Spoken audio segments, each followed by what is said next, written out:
All right. Hey, this is Ramey Wilson calling, kind of starting this blog from the Center for Global Health Engagement. Just wanted to let everybody know from the onset, we are recording this so that people that weren't able to join us later on. So if that's an issue for you, or you would not like to be recorded as part of this, go ahead and drop off, and then you can always watch the recording afterwards. But we really do appreciate you guys taking some of your lunchtime, joining us. My name is Ramey Wilson. I'm the Senior Advisor for Knowledge Management here at the Center for Global Health Engagement.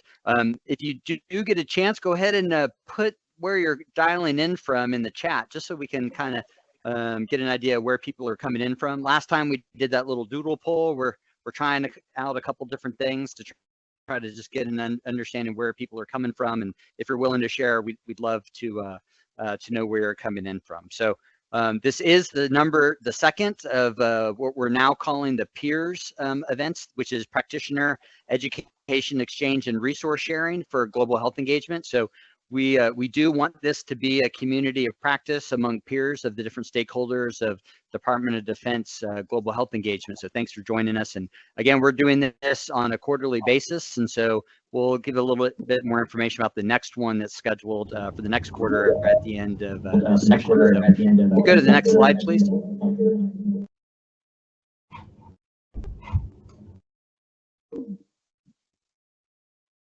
All right. Next slide, please.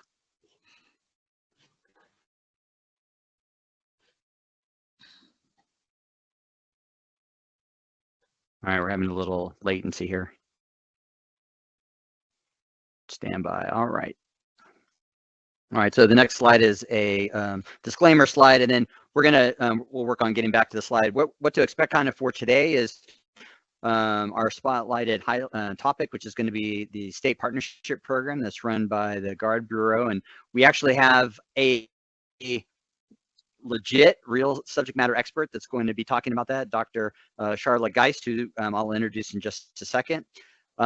She's going to give a presentation about 15-20 minutes about the state partnership program, their focus, their lines of effort, and then after that we'll have the remainder of the time mainly being question and answer period. So if you have questions for her during the presentation, feel free to drop those in the chat, and we can kind of rack and stack those and get to those after her presentation. Anyway, with that, let's see, are we just getting to the slides?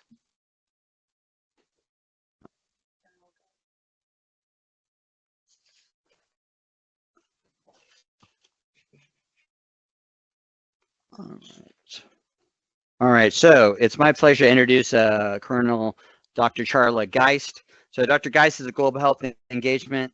She works as the global health engagement liaison to the Office of the Joint Surgeon General at the National Guard Bureau here across the river in Arlington, Virginia. Her job in that role is to connect DoD and interagency stakeholders to synchronize and facilitate global health engagement activities within the National Guard State Partnership Program and the Geographic and Functional Combatant Commands. She is an international health specialist. She initially was commissioned in the Air Force in 2003 through HPSP. She then completed internal medicine residency in 2010, followed by infectious disease fellowship in San Antonio. And then later on, she earned her Master's of Public Health at the Uniformed Services University in 2021. Before this, she served as the Global Health Engagement Chief at U.S. European Command, where she led health activities and security assistance in support of Ukraine and oversaw health lines of effort and activity with the U.S. and 21 other European partners. She advised interagency partners on the U.S. EUCOM Surgeon General during Operation Afghan Refuge Welcome and during the Ukraine War. Over the course of her career, she's gained a breadth of experience. She does also have some publications and research involving traveler's diarrhea and the use of doxycycline. But one of the most fun thing, I think, is that we discovered today that she is a fellow Oklahoman. And, my dad was in the Marine Corps. And when my parents divorced, we moved back to Oklahoma. And that's where I went to high school, only to find out that Dr. Geist is from Elk City. And I'm pretty sure we played you guys in football. And then she went on to Oklahoma State to get her degree in physiology. My sister went to OSU as well, and then she got her Doctor of Osteopathic Medicine from the OSU Center for Health Sciences in Tulsa, Oklahoma. So as a fellow internist, Charla, I'd like to welcome you to our community of practice meeting here, as well as just really excited to hear and about kind of where you think the GUARD program is going to be going. You know, Captain Shao, our director, you know, he describes the state partnership program as kind of the hidden secret that a lot of people don't know about. We really want to make sure that people understand what the GUARD program is, its advantages, and personally, I first learned about the GUARD program when I was the command surgeon for Special Operations Command Africa, and I thought it was brilliant. Like the idea that, you know, we could use the GUARD and their habitual long-term relationships to build capacity over time, and the fact that the GUARD actually had the right of first refusal within that for activities, and anyway, so I'm not going to say much more other than I'm really excited for you to share this with our community, and look forward to our question and answer period at the end. And you know, anyway, I'm just going to stop there because I've got other things I can say, but I'm going to hold it to the end. So Dr. Geist, thank you very much for joining us, and we'll go ahead and advance the slide for her and get started on your presentation. And if you're listening in, go ahead and, as I mentioned, go ahead and if you have questions as they come along, drop those in the chat.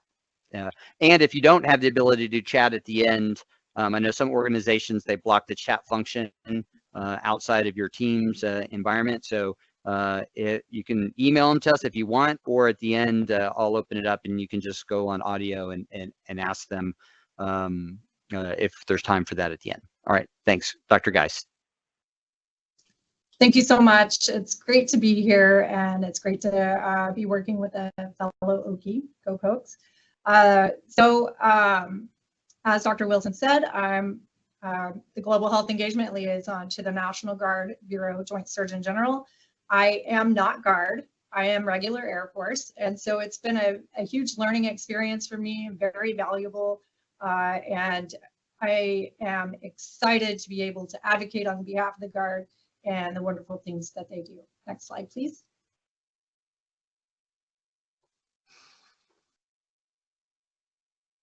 And this is what we'll be talking about. I think it's really important to just get an intro to the state partnership program and what the history is there, and how then health security cooperation and global health engagement tie into that. Next slide, please.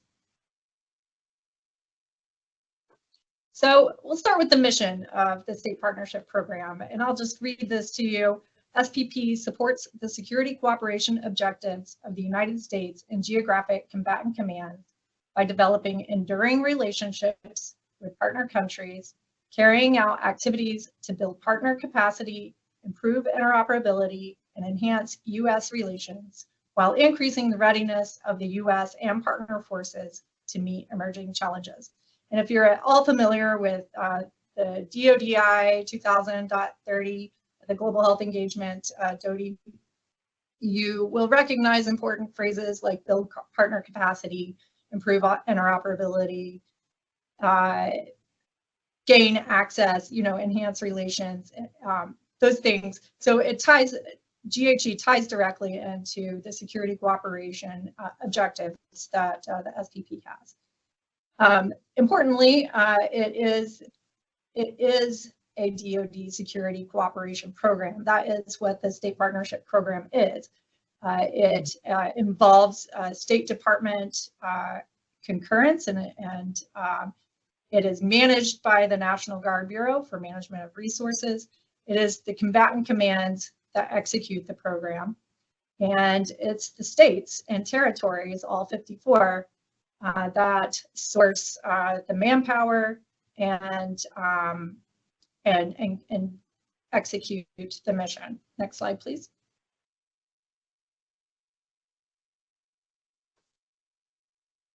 So I really love the history of the state partnership program. I think it's really fascinating. In 1991, the Soviet Union dissolved and fell. And in 1992, our chief of the National Guard Bureau at the time took a cohort of personnel over to Latvia and the Baltics to discuss a partnership and how we could address building capacity and modernizing those former Soviet states. And so in 1993, the State Partnership Program was established, and that year 15 partners were formed, all involving the Baltics, Balkans, the former Yugoslavia states, all through there. And so that's kind of the birth of the State Partnership Program. It was specifically built to build capacity, to improve humanitarian assistance in the regions, and to also to build relationships with those countries and further democratic principles. The State Partnership Program is authorized by law, and if you're aware of your authorities for conducting global health engagement, you probably noticed at 341, Section 341 of Title 10, 341 being the National Guard and Title 10 being federal service. So it's governed by instruction as well, DoD instruction, and it again focuses on building capacity through relationship building. So it started out as 15 partner nations in 1993. This year has grown to 106 partner nations, and all 54 states and territories participate. And it continues to grow by an average of 2 new partners per year. Next slide, please.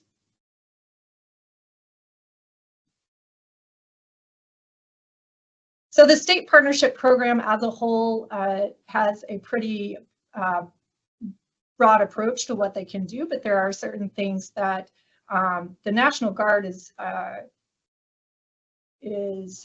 very good at compared to other entities within the DoD.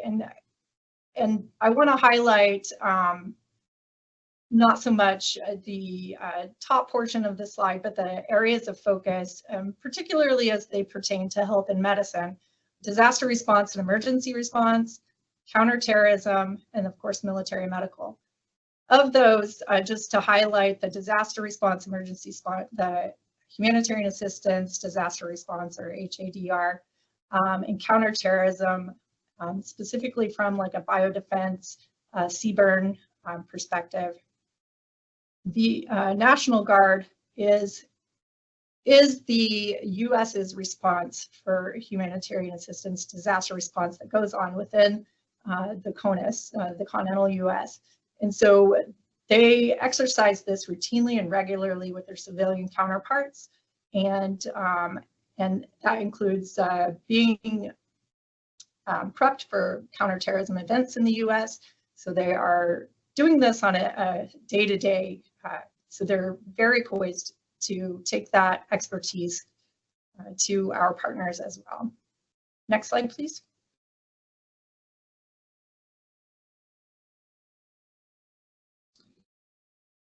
So the State Partnership Program also has an excellent return on investment. So there's a $6 billion security cooperation budget currently. It utilizes less than 1% of that. I should say that it's given less than 1% of that, yet they accomplish 20 to 30% of all combatant command engagements. So big bang for the buck for security cooperation. They are involved with key leader engagements with leadership of countries and nations. They have those long-term and enduring relationships, and not only mill to mill, but civ mill and civ to civ. So many civic institutions within the state partner with their National Guard partner state or nation, and work directly with other institutions. Several academic institutions partner with academic institutions in the partner nation, and those all are really born out of how the State Partnership Program works at the state level. Knowing that the governor of the state, who is a civilian, is the commander-in-chief of that National Guard. And so that leadership translates over to the civilian side as well. So next slide, please.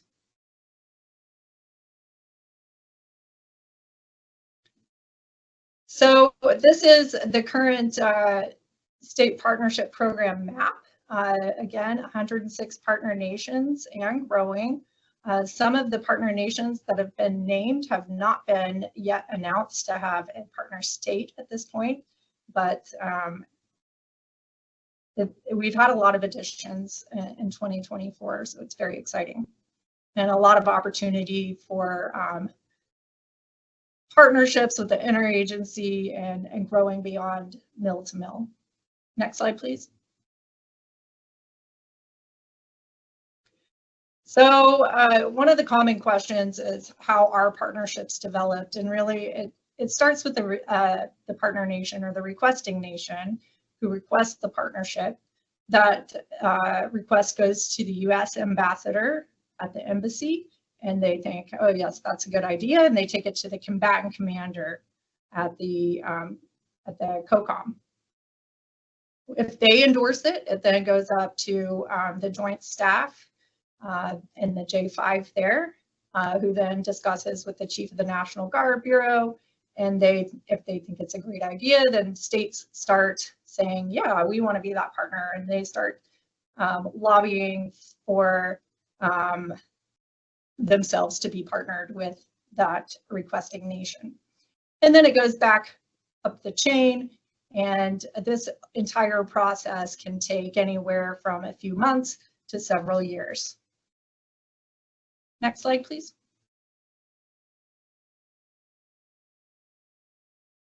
So now I want to transition from just strictly talking about the state partnership program as a whole and how we specifically can apply global health engagement to the state partnership program. Many of us have read the National Security Strategy and National Defense Strategy. I want to highlight a few priorities that are mentioned that I think where global health engagement really ties in. First is major power competition, where we are preparing our forces and our ally and partner nations forces to really have the upper hand in battle, to deter, and to win decisively. Second, a big theme is integrated deterrence. We cannot accomplish our objectives alone. We require integration with our services. We need a joint and total force integration. So integration among the services, integration among active duty, our reserve personnel and guard personnel. And then we need interoperability with our partners as well. And then finally, transboundary challenges. These listed here, climate, food insecurity, communicable disease, and terrorism are all specifically listed in the NSS, and they all tie in directly or indirectly to health and health outcomes, health impacts. And so I think they're all very relevant to what we do in the global health engagement scene, and have huge operational impacts as well. Next slide. So how does GHE address these priorities, and what is the role of SPP? So I'm going to go through a few examples. This is certainly not all inclusive of what the Guard is doing, but I think these examples highlight some specific activities that are going on. Next slide, please. I first want to talk about the Balkan Medical Task Force. This is not specific to the state partnership program. However, coming from UCOM previously, all 6 of the countries that are signed to the Balkan Medical Task Force have partners. And so the state partnership program is very closely involved in the BMTF. And I want to highlight this program, the Balkan Medical Task Force, for the reason that it is a unique application of medicine in a otherwise fairly tenuous region geopolitically. So the Balkan Medical Task Force is an official international organization as of 2022, when all 6 nations' militaries ratified the agreement to join. This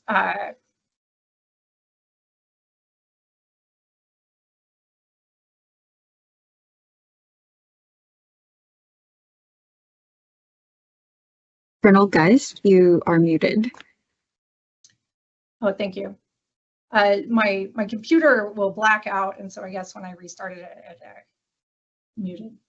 So the Balkan Medical Task Force was started in 2010 with partnership between Norway and the United States, and to support the Balkans to be able to respond to disasters and crises within the region. So now that they have tested on the regional response and provided a proof of concept for regional response, they're now working toward potentially being able to deploy in support of the UN, EU, or other NATO missions collectively. Next slide, please.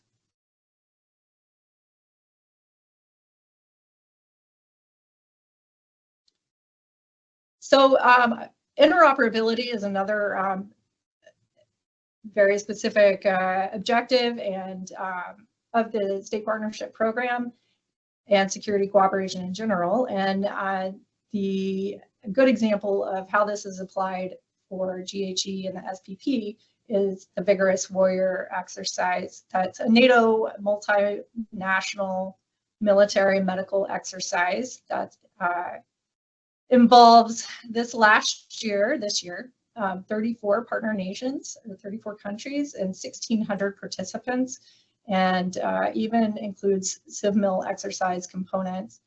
I highlight this because this year the Colorado National Guard took their SPP, which is the Seaburn Emergency Response Force, took that and exercised with their partner Slovenia and conducted medical and decontamination exercise as part of Vigorous Warrior Clean Care. And so one of General Ferris, the National Guard Joint Surgeon, her hope for the next Vigorous Warrior, which is in 2 years, will be more National Guard representation with the partners. Again, several partner countries are involved in Vigorous Warrior, but getting US personnel out to Vigorous Warrior to be supported as well. Next slide, please. This trauma training with Vietnam and the Oregon National Guard is an incredible accomplishment for that partnership. They worked with the Defense Institute for Medical Operations to stand up a chapter of the International Trauma Life Support Organization so that the Vietnamese could train and ready their own military to be deployable in support of UN peacekeeping operations to Sudan. So not only did they go and do initial training for ITLS, they developed their own training cadre. And I do want to point out that the picture in the upper left with the woman instructing, she is not only a woman instructing a room full of men, but she's also a nurse who is instructing a room full of physicians. So that they're incorporating some women, peace, and security principles in there as well. So it's great to have that representation. So they're also looking to take this to their other partner. Oregon is looking to take it to their other partner of Bangladesh in the future as well. Next slide, please. So the Advanced Trauma Training Program is something that is put on by Rush University, that's in Chicago, Illinois. This is a 5-day training course, and they put on an international trauma training. Our partners, our states were able to bring their partners over. So the Liberia, Slovenia, Jordan, Serbia, and North Macedonia were all able to come over via use of congressional trauma training ad funds that were delivered in fiscal year 23. And fiscal year 24 also has the funding as well. So this provides an urban training exercise using cadaver, live tissue training, and then a large mass cal exercise. Next slide, please. And that's just a good example.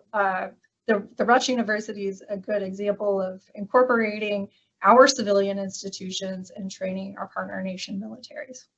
Okay, next slide.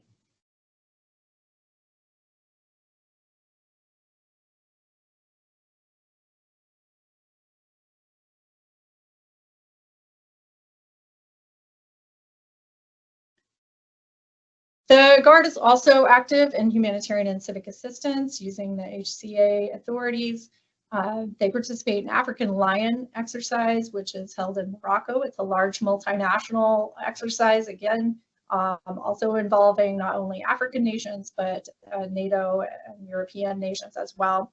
Most recently having over 10,000 participants and 20 nations participating. The Utah National Guard takes their medical, dental, optometry, gynecology and obstetrics and surgical care, and works with Moroccans to support the civilian population in the area as part of the exercise. Next slide, please.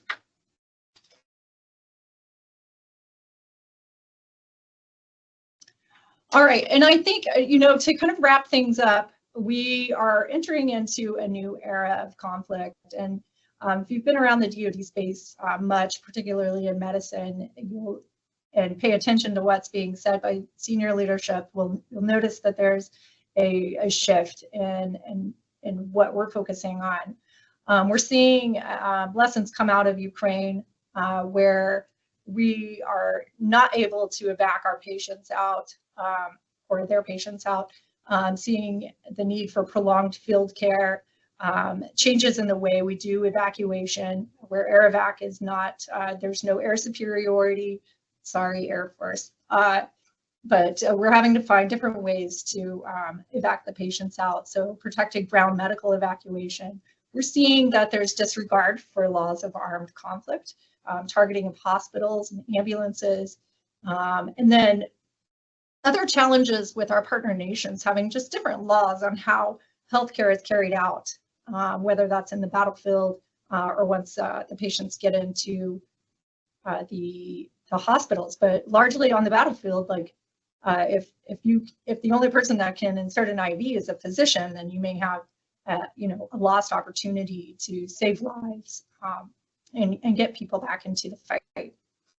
And then another important thing is transnational patient movement and having being truly interoperable with airframes and you know, medical equipment when you're exchanging patients and moving them from country to country.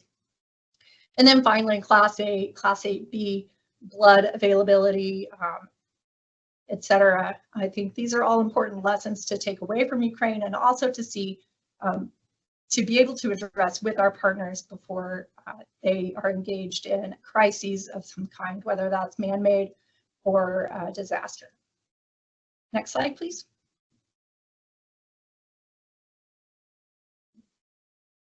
And then finally, those transboundary challenges. These I've really already touched on those, so I won't spend much time. I know we want to get to questions, but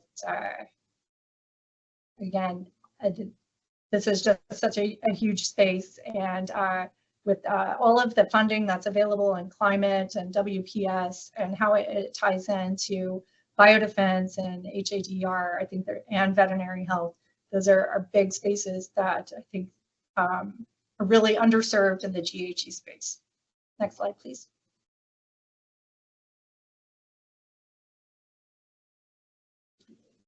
All right, and then these are our lines of effort. I'm not going to spend too much time on those, but really I do want to say that we are working toward interagency cooperation and really investing a lot of time in that for the synergy and the synchronization of effort.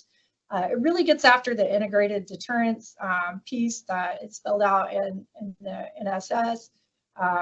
We have to have a synchronized approach to security cooperation across the government, whole of government, and whole of DoD. So really, that's my priority right now. Next slide, please. All right, and with that, I'm excited to take your questions. All right, great. Hey, thanks, Charla. You know, that was a great kind of summary. I'll get us started with a couple of questions. The first one though is, you know, I'm surprised. I mean, you've basically made global health engagement a major part of your career professionally, but you're also still a clinician. You're a practicing infectious disease doctor. I know some of the challenges of, you know, while I was still in active duty, of trying to be both engaged in kind of systems-based practice and public health stuff, as well as, you know, maintain clinical readiness and being clinically active. And so I really applaud you for really trying to straddle both of those worlds. But, you know, I'm surprised we still get, you know, people contacting us at the center about how they can be involved with global health engagement. And we even get contacted by Air Force people that don't know that much about the International Health Specialist Program. So just for the group, if we run across an Air Force person that's interested in being more like having a career like yours, what answer would you recommend that we give them to how they can be more involved with this type of efforts? Well, I definitely recommend reaching out to the International Health Specialist Program Office. There are various levels to get involved. I entered in through the IHS program has an opportunity to get a Master in Public Health with a global health emphasis through the Uniform Services University, and with a follow-on global health engagement tour. So that's how I went from being full-time clinician and hospital leadership to IHS and global health engagement. But for Air Force, there are different levels to get involved as an international health specialist, and there you can get a special experience identifier and then be on a spreadsheet of cadre to be called up in case of a need to serve. The other thing I'd say is really some of the best advice given to me by mentors in the past is the squeaky wheel gets the grease. So if you really want to get involved, just tell everybody that you know, and eventually you'll probably come across somebody that can help link you into something. But yeah, that's what I would say. Okay. Great. Well, you know, the Navy's got their system as well. The Army, you know, has their identifier if you're a vet. But for those of us that weren't veterinarians, you know, I spent my whole career waiting for the Army to come up with, you know, global health identifier. So, you know, always hope for the future. All right, a couple questions about the state partnership program specifically, because I know there are some states that have more than one state partner. Is that done deliberately? And there were some questions in the chat about, you know, have states ever been denied a state partner, or do they assign them with anything specific? And then kind of a corollary question or comment that I'd love to know is, you know, every state is different, right? They've got different type of guard units and whatever. Does that go into it? And obviously the state partnership program is more than just health and medical. So maybe just talk a little bit about how they're assigned and what medical resources are available, and if that plays a role in the decision. And then if there's any collaboration amongst states, if they're partnered, if their partner has a health capability, but they don't have medical units within their state. So every state, just to start out with that question, every state has medical units. They do not all have the same medical assets. Some states, for instance, have Aerovac, others do not. But how states are partnered, first of all, like they all 54 states and territories are partnered with at least one partner nation. Some have multiple, and then there are some partner nations that have multiple states and territory to partner with them. So the partnership is highly dependent on the resources of the state, what they have, not just within their guard units, but I think also within like their civilian structures as well. It's a very political process as well. So what politically and what are the resources that can be matched across the spectrum, so not just within the guard. And then, you know, maybe sorry, my screen went black again. So maybe the state has been working with that partner nation unofficially, like outside, not unofficially, but outside of the state partnership program. For instance, Minnesota and Norway, because they already had a relationship going from doing work in the country, it was a very natural and easy fit to partner those states. But you know, each state is different on why they are matched with their partner nation. Okay. Okay, that's great. A couple of questions. I'm going to kind of summarize some of them, like Mr. Skyers, who, you know, is within the Army GHE effort, mentions, you know, how do countries get into the SPP? And I know you talked a little bit about that. And he mentioned specifically like the UK being interested. But I know, and I know we've been talking with our UK liaison, is like, you know, and sometimes being in a state partnership gives you authorities that you don't have under, you know, some of our allies, in terms of authorities and able to pay for stuff. And so I know that's being worked, but just wanted to kind of bring that up if you had any comments about that. And a corollary to that is there was a question about, you know, how the SPP focuses more on exercises versus what I'm going to call institution building or capacity building. How maybe the states decide whether they're just going to focus on like supporting exercises to work on interoperability versus doing kind of more like what the demo stuff was doing with institution building. So I'll answer the UK the question about who decides on the partners. So really that the partner nation or the nation has to request the partnership, and then you know, like I described, that goes up and it needs to meet the objectives of the combatant command as well. The part about the authorities, I would say that the main authority that the SPP brings to the table is the 341 authority. And really that's the authority that allows the Guard to go on Title 10 orders to work outside CONUS or outside of the United States with a partner nation. So that puts them on federal service and allows them to go outside of their state. Along with 341, we use all other authorities for security cooperation, depending on what it is we're doing. 341 is not the sole authority that the Guard uses. That's the only authority that allows Guard to go on Title 10 orders. So, and again, I'm not an authorities expert, but I would say that not having a partner doesn't necessarily mean that you don't have access to any special authority to conduct global health engagement. And not having a partner doesn't mean that you can't use the National Guard SPP program either. We are happy to engage in multilateral events with our allies and partners across the board.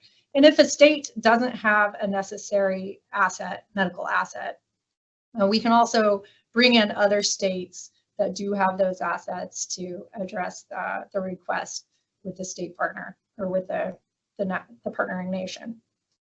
And the second question you asked, can you repeat that? Yeah, sure. It had to do between, and maybe you kind of answered it because, the goals and objectives of the combatant command obviously direct the activities within that geographic area. But the question was, some of the examples you gave were more institution building. Some Right. of them were more about exercising. And is there more of a focus on one or the other? Or how are those decisions kind of made? Well, in the Guard, we have a saying that there are 54 ways of doing things. So it really depends on the partner nation's request and what the needs are, and what the availability is for the state, the bandwidth for the state to engage on various levels, and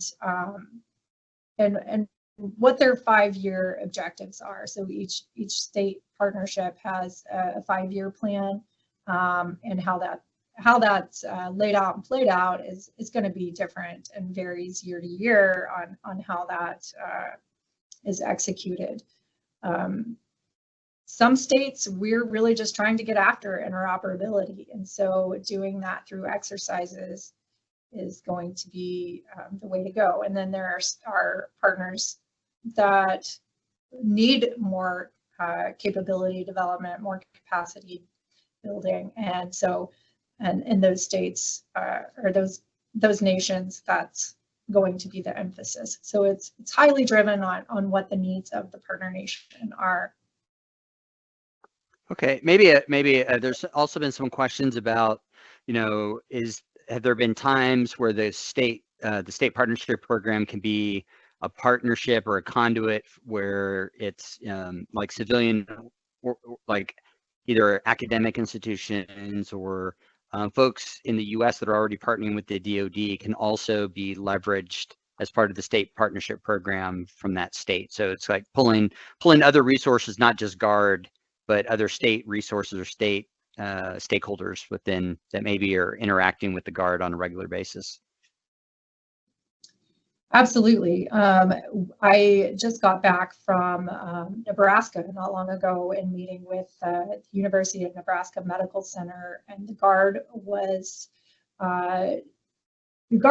fairly tied in pretty well with UNMC in Omaha. But they were hoping to get Omaha or UNMC engaged with their partner nation of Rwanda for a medical readiness exercise there, particularly for their infectious disease capabilities and expertise. And so we had a meeting with UNMC, sat down, and they're very eager to participate with the Guard. So that's not the only example of that happening. That happens in multiple states and partners. But yeah, that is absolutely, and it can grow from there. From going to Civ Mill, it can go to Civ as well.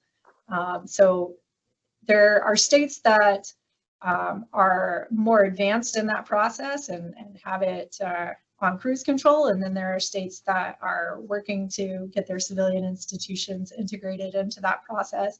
But it definitely is happening. Okay. So if someone is on this call and they wanted to, like they were at a civilian, at one of like our MilCiv partnerships, but they wanted to be more involved or have that MilCiv partnership also contact the SPP of that state, how would they do that? How would they get in touch with those people? Through you or just reach out to their medical, Guard? I think come through me. That would probably be the easy button. That's my job as a liaison, is to connect all the stakeholders. So. Okay, awesome. All right, I have another kind of a different focus question, right? So let's say let's say in general, the last 20 years, especially when global health engagement has kind of become more professionalized and more organized within the DoD, a lot of it has been focused on stability operations and U.S. CENTCOM, and yet you talk here about integrated deterrence and a lot of these activities focused on the delivery of healthcare, which if you look at what the objectives are at the strategic, operational, tactical level, and then the delivery of care is kind of at the technical level of war. How does the Guard help facilitate that harmonization of what the objectives are for that country? just because, my own perspective is that a lot of the focus of GHE has been on public health, and has been on population-based interventions that are more focused on stability of the operations and providing essential services, as opposed to preparing for war or preparing our partners for war. And a lot of the emphasis has been on access and placement. So, and yet when the Guard goes, they're building capability, I think, on all of those levels. So just any thoughts or comments on that, or your experience working the GHE and USU'S? Well, I mean, I think the building capacity, building interoperability, improving interoperability, those all tie into preparedness and readiness for conflict and getting ready for the next thing. I think that tying in our medical planners with a more operational focus can bring those lessons learned into those exercises. For instance, just Class 8 management and Class 8B blood movement, blood storage, cold chain management, and the Arctic. Taking those things that are necessary to understand and for our next conflict, and practicing those with our partners who may have more experience in those fields, so that we can learn from them. We can work side by side with them, so that when we do need to work side by side, we are effective and efficient at that. So I think we need to have a seat at the table when it comes to talking about the strategic needs of what the next conflict is going to call for and require, and then be able to put that into practice, exercise that. And I don't know how well we're doing it at this point. I think that we are moving toward that. I think that there are enough people listening, and there are definitely the policy, not the policy, but the senior leadership of the DoD is seeing the need for a shift in global health engagement toward being ready in those non-permissive environments, and we need to kind of shift our focus toward that as well, in my opinion. Okay, great. Well, I know, we've got some people that are dialed in from the Joint Trauma System, and I think, we've continued to try to increase our discussion about how global health engagement enables operations, and we start thinking about what the requirements are going to be for the next conflict, especially based on what we're seeing in Ukraine, where things are rapidly innovating with technology and the use of drones and other kind of standoff engagements. And so I really do appreciate you spending some time and sharing those examples. I just want to give you a couple minutes here at the end. Any final comments or thoughts or anything just you really wanted to kind of, make sure that, you wanted to clarify or get out there as where you think we need to be going in global health engagement, or what you're excited about? I'm excited about, I really am excited about taking, and this is what I loved about being a UCOM, and what I love about being at the National Guard Bureau is really being able to be involved in implementation of strategy and influencing that, and as well as the operational aspects of global health engagement, to where they support our readiness for conflict, specifically moving away from just going in and putting on a clinic and treating, a few thousand people in a week and moving on. We are building sustainable programs and developing true capacity, and that is exciting to me. And being able to influence that, I think, is exciting to me. But yeah, I definitely appreciate being able to come in and represent the state partnership program and their global health engagement that they do. And please, please, please reach out to me for any questions regarding the SPP or how to get involved, or Air Force IHS. Happy to answer any questions for that as well. So thanks so much for having me. Okay, great. Well, thank you very much for your time. And I'm going to turn it now back over to Adrian, who has kind of wrap it up with a couple announcements and things that we've got coming up, and as well as when our next event is going to be. Thank you.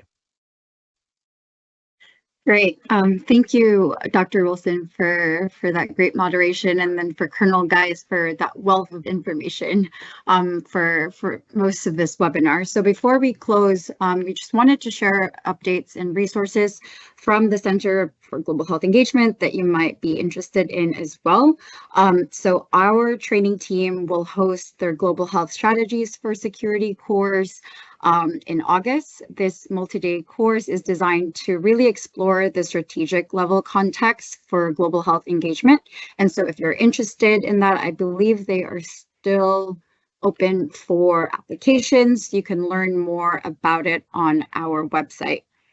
And then some September activities here. Our next peers webinar is going to be right after Labor Day. So stay tuned for the save the date for that one. And then another trademark course from the training team is our Fundamentals of Global Health Engagement.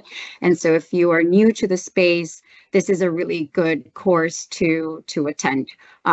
You can register for this foggy virtual on our website as well. CGHE also develops and shares out thought leadership pieces and knowledge products. And so here are the most recent ones we have disseminated. And then lastly, we would love to hear from you. So we'll be sending out a follow-up email with the recording, the slides, as well as our participant feedback survey for this peers number 2. So we'd love to hear your experience, what you would like covered next time. We really want this to be as engaging and as valuable to you, the practitioners. And then we also invite you to join the DoD GHE Community of Practice, which is on our, which is a platform on MillSuite. We share out those resources, updates, and GHE news over there as well. All right, and so that is a wrap for this edition of Peers. Again, we appreciate everyone's attention and participation. Colonel Geist, thank you once again for coming in and sharing a comprehensive presentation about the GUARD State Partnership Program. And like I said, we will be sharing a follow-up after this. So you will get the slides, the recording, and the participant feedback survey. If you are not part of CGHE's distro list, please email cghe@usuhs.edu to be added, because the distro list is really our main dissemination channel for these types of events and our resources. And then you can also, in addition, follow us on these social media channels. All right, and that is it for this Wednesday. Thank you again, everyone, and stay tuned for the next Peers. Have a great Wednesday.